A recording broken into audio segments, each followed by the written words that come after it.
नमस्कार दोस्तों, स्वागत है आपका द बिगिन स्टडी जी के चैनल पे। दोस्तों एसएससी एमटीएस और हवलदार का पेपर दोस्तों 9 अप्रैल से शुरू हो रहा है, जिसके लिए दोस्तों चैनल पे लगातार जीके जीएस और साइंस और पॉलिटी के जो भी मिक्सअप क्वेश्चन हैं दोस्तों, जिसको अभी तक एसएससी के द्वारा पूछा गया है, उन सभी का निचोड़ के माध्यम से दोस्तों आपको टॉप 20 क्वेश्चंस की एक क्लास कराई जाती है।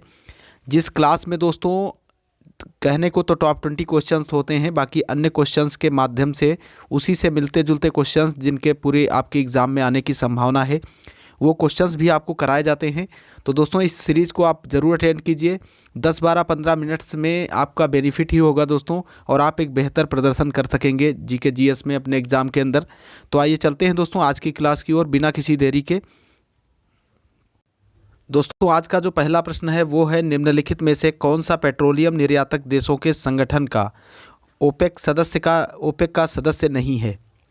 दोस्तों इनमें से कौन सा ओपेक का सदस्य नहीं है ये आपको बताना है। ईरान है, कुवैत है, मालदीव है या फिर लीबिया। तो सबसे पहले दोस्तों ये जानते हैं ओपेक है क्या दोस्तों। तो ओपेक क्या है दोस्तों, एक जो पेट्रोलियम निर्यातक देश हैं उनका एक संगठन है दोस्तों, और इसका फुल फॉर्म क्या होता है दोस्तों ये भी जानना ज़रूरी है क्योंकि पूछा गया है एक बार। Organisation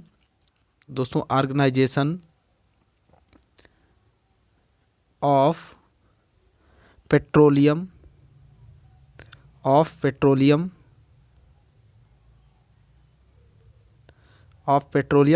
exporting countries.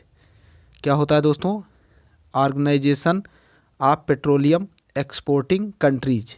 तो इसे आप नोट कर लीजिएगा और याद भी आपको होना चाहिए, organisation of petroleum exporting countries दोस्तों।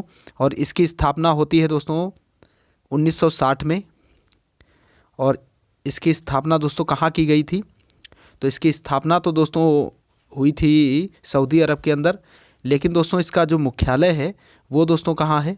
इसका मुख्यालय है दोस्तों वियना, जो कि ऑस्ट्रिया की राजधानी है दोस्तों। वहाँ पे इसका मुख्यालय है, वियना के अंदर ऑस्ट्रिया की राजधानी है। तो आप इसे याद रखिएगा। अगला क्वेश्चन देखते हैं। अगला क्वेश्चन है दोस्तों, निम्नलिखित में से कौन प्राथमिकता प्राप्त क्षेत्र का हिस्सा नहीं है। दुग्ध उत्पादन अग्रिम, सूअर पालन के लिए किसानों को अग्रिम, घर के लिए ऋण, या इनमें से कोई नहीं। तो इसमें दोस्तों सभी तो जो भी दिए गए हैं ऑप्शन, वो सभी दोस्तों प्राथमिक क्षेत्र का ही हिस्सा हैं। तो ऑप्शन डी इसका बिल्कुल राइट हो जाएगा, इनमें से कोई नहीं। अगला क्वेश्चन देखते हैं। निम्नलिखित में से कौन सा इलाहाबाद बैंक का टैगलाइन है। प्योर बैंकिंग नथिंग एल्स, विश्वास की एक परंपरा, much more to do with you in focus, या दोस्तों भारत का अंतर्राष्ट्रीय बैंक। इलाहाबाद बैंक का कौन सा टैगलाइन है दोस्तों, तो ये टैगलाइन होता है दोस्तों विश्वास की एक परंपरा। ऑप्शन 20 का बिल्कुल राइट हो जाएगा, तो इसे आप याद रखिएगा। अगला क्वेश्चन देखते हैं। अगला क्वेश्चन आपके सामने है दोस्तों, निम्नलिखित में से कौन सी दर भारतीय रिजर्व बैंक द्वारा तय नहीं की जाती है। नगद आरक्षित अनुपात, मूल उधार दर, रिवर्स रेपो दर, या रेपो दर। तो दोस्तों इसमें से जो मूल उधार दर है वो दोस्तों आरबीआई के द्वारा तय नहीं की जाती है। ऑप्शन 20 का बिल्कुल राइट हो जाएगा। मूल उधार दर हो या दोस्तों आपसे पूछा जाए तो आप साथ में याद रखिएगा सावधि दर। सावधि दर जो दोस्तों होती है वो भी आरबीआई के द्वारा तय नहीं की जाती है। सावधि दर जो होती है दोस्तों, तो साथ में आप इसे भी याद रखिएगा, सावधि जमा दर। थोड़ा सा और दोस्तों इसमें जोड़िएगा, सावधि जमा दर या फिर मूल उधार दर, ये दोस्तों आरबीआई के द्वारा तय नहीं होती हैं। अगला प्रश्न देखते हैं। निम्नलिखित में से कौन सी समिति ने रेलवे बजट और संघ बजट के विलय की सिफारिश की थी। दोस्तों रेलवे बजट को केंद्रीय बजट में या आम बजट में दोस्तों किस समिति के द्वारा सिफारिश पर दोस्तों मिलाया गया था, तो वो समिति थी विवेक ओबरॉय समिति। ऑप्शन डी इसका बिल्कुल राइट हो जाएगा। और दोस्तों रेल बजट जो था उसको आम बजट से अलग किया गया था एकवर्थ समिति के द्वारा, तो साथ में आप इसे भी याद रखिएगा दोस्तों, पूछा जा सकता है। अगला क्वेश्चन देखते हैं। निम्नलिखित में से कौन से कार्यक्रम का लक्ष्य ग्रामीण क्षेत्रों में अच्छी स्वास्थ्य सेवाएं उपलब्ध कराना है। आशा, माध्याह्न भोजन, जीवन आरोग्य, या कुटीर ज्योति।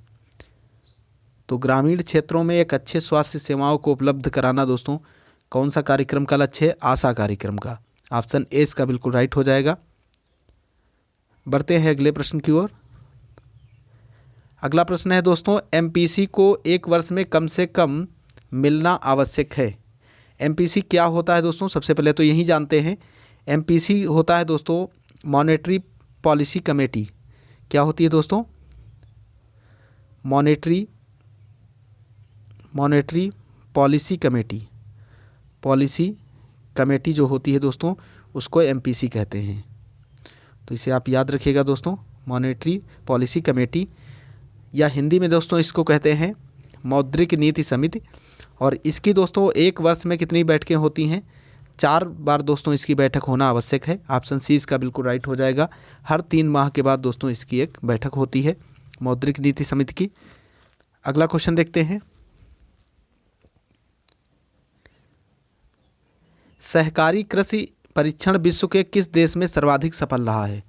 रूस, डेनमार्क, बेल्जियम या फिर भारत? तो सहकारी कृषि परीक्षण दोस्तों विश्व के कौन से देश में सर्वाधिक सफल रहा है? ये सफल रहा है दोस्तों डेनमार्क के अंदर। ऑप्शन 20 का बिल्कुल राइट हो जाएगा। डेनमार्क की दोस्तों राजधानी क्या है, ये भी आपको याद रखना चाहिए, कोपेनहेगन। क्या है दोस्तों?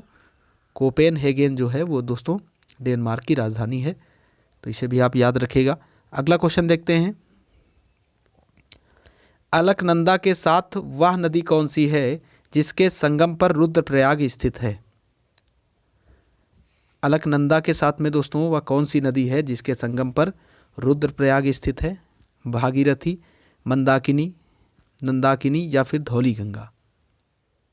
तो दोस्तों अलकनंदा नदी जब मंदाकिनी नदी से मिलती है तो वहाँ पे दोस्तों क्या कहलाती है? रुद्रप्रयाग कहलाता है। अलकनंदा और मंदाकिनी का जो संगम है दोस्तों। पंचप्रयाग दोस्तों कहाँ पे स्थित हैं? पंचप्रयाग ये दोस्तों किस राज्य में स्थित हैं? उत्तराखंड में स्थित हैं। तो इसे भी आपको याद रखना चाहिए। पंचप्रयाग में दोस्तों कौन कौन से प्रयाग आते हैं आपको बता दें, आप नोट कर लीजिएगा दोस्तों। पंचप्रयाग में जैसे विष्णु प्रयाग हो गया दोस्तों, विष्णु प्रयाग हो गया, नंद प्रयाग हो गया दोस्तों, कर्ण प्रयाग हो गया, रुद्र प्रयाग है 4, और 5वां दोस्तों आपका होता है देव प्रयाग। तो ये दोस्तों सारे प्रयाग जो हैं पंचप्रयाग के नाम से जाने जाते हैं और उत्तराखंड में स्थित हैं। जब दोस्तों भागीरथी आप नोट करना चाहें नोट कर सकते हैं दोस्तों। जब भागीरथी दोस्तों अलकनंदा नदी से मिलती है तो वहाँ पे देव प्रयाग बनता है। आप एक डायग्राम के द्वारा दोस्तों थोड़ा सा इसकी जानकारी लिखिएगा।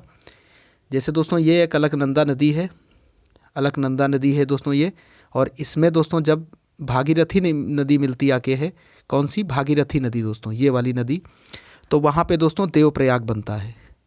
वहाँ पे दोस्तों क्या बनता है? देवप्रयाग बनता है। इसे आप याद रखिएगा।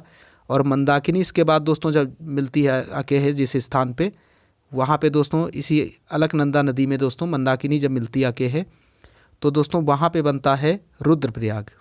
क्या बनता है? रुद्रप्रयाग। और दोस्तों पिंडार नदी एक है, वो आके दोस्तों मिलती है, इस साइड से आके मिलती है जहाँ पे अलकनंदा नदी से, वहाँ पे दोस्तों कर्णप्रयाग निर्मित होता है। उस स्थान को क्या कहते हैं? कर्णप्रयाग। और इसके बाद में दोस्तों इसी साइड से आकर के एक और नदी यहाँ पे दोस्तों मिलती आके है, मंदाकिनी नदी जो दोस्तों है वो क्या, उससे क्या बनता है? नंद प्रयाग बनता है दोस्तों।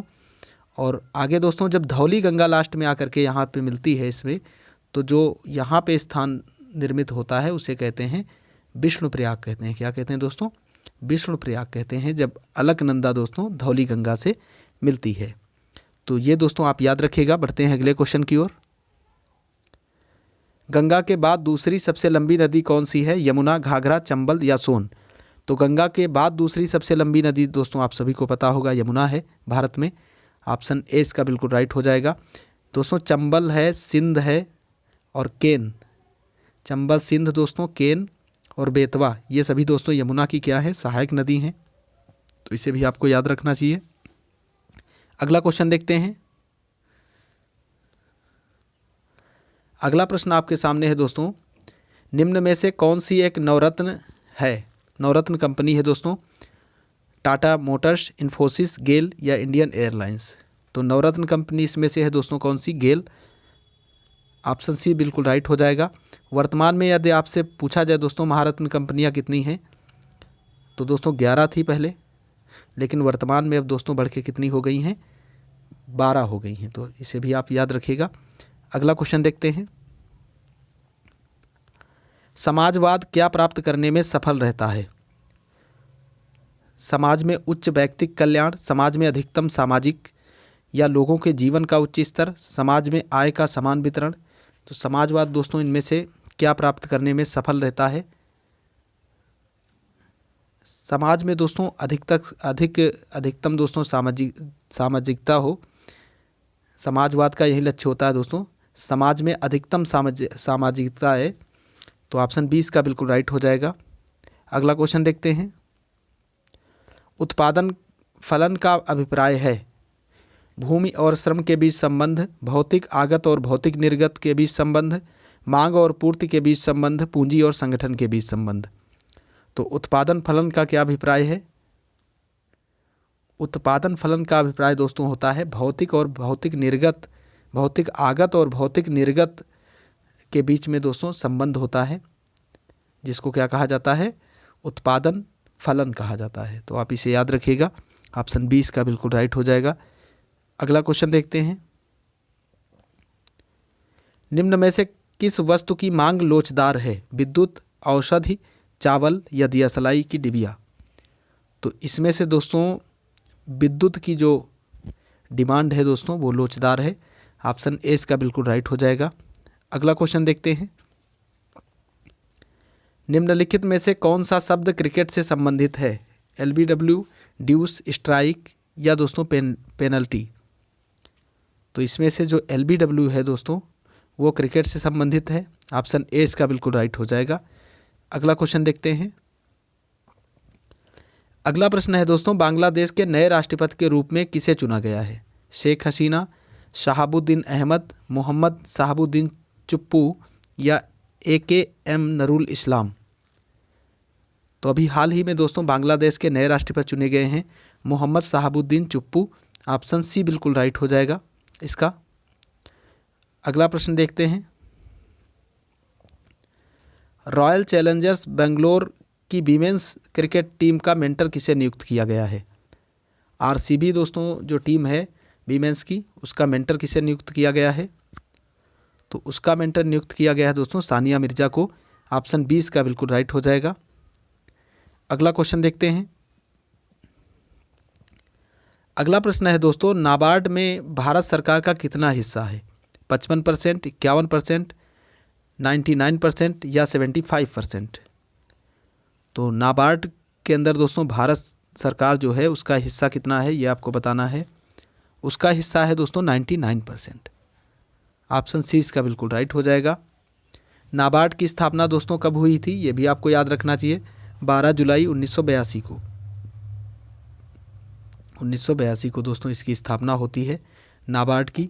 किस समिति की सिफारिश पर हुई थी दोस्तों? तो शिवरमन समिति की सिफारिश पे हुई थी, शिवरमन समिति की सिफारिश पे। तो इसे भी दोस्तों आपको याद रखना चाहिए, पूछा जा सकता है। अगला क्वेश्चन देखते हैं। अगला प्रश्न है, किसान क्रेडिट कार्ड योजना किस वर्ष शुरू की गई थी? 1990, 1950, 1998 या 2000। तो किसान क्रेडिट कार्ड योजना दोस्तों 1998 के अंदर शुरू होती है, ऑप्शन सी इसका बिल्कुल राइट हो जाएगा। बढ़ते हैं दोस्तों आज के लास्ट क्वेश्चन की ओर। कितने पाकिस्तान नामक उपन्यास के लेखक हैं? कितने पाकिस्तान नामक उपन्यास किसने लिखा है दोस्तों ये आपसे पूछा जा रहा है। राजेंद्र कुमार, खुशवंत सिंह, सत्यप्रकाश मिश्र या कमलेश्वर। तो ये दोस्तों कमलेश्वर का ही है, ऑप्शन डी इसका बिल्कुल राइट हो जाएगा। कितने पाकिस्तान उपन्यास किसका है दोस्तों? कमलेश्वर का है। तो दोस्तों इसी के साथ आज की क्लास यहीं पे समाप्त होती है।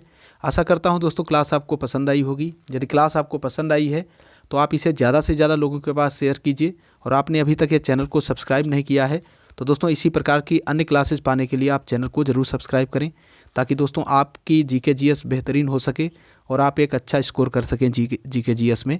तो पूरी क्लास लास्ट तक देखने के लिए आपका बहुत बहुत धन्यवाद। जय हिंद, जय भारत।